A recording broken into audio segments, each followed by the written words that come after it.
Dibashmaya. Ó Pai e Mãe do Cosmos, origem nossa, Litkadishmach. direciona a tua luz dentro de nós, tornando-a útil. Tete Malkutah. Cria teu reino de unidade agora, Nechwetsvianach Aikana. Dibashmaya of Baara. que somente o teu desejo possa atuar dentro e junto ao nosso desejo, assim como em todas as ondas de luz e em todas as suas formas. Havlan Lachma. Desunkanan Yamada. Provê para cada dia tudo que assimilamos em pão e entendimento. Washwaklan Haubain Wachtahin. Aikana Dafhanan. Shwachan al Hayabain.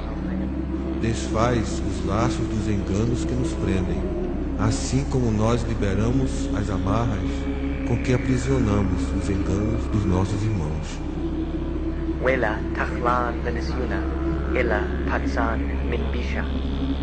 Libera-nos das ilusões que a superfície e a aparência das coisas do mundo nos detêm. Metul de Lache Malkuta. Wahaila Wateshbuchta. De ti nasce toda a vontade reinante, a canção que se renova de idade em idade e a tudo embeleza. La Alam Almin. Possam a tua verdade, poder e canção ser o solo fecundo de onde cresçam todas as nossas ações. Amen. Assim seja.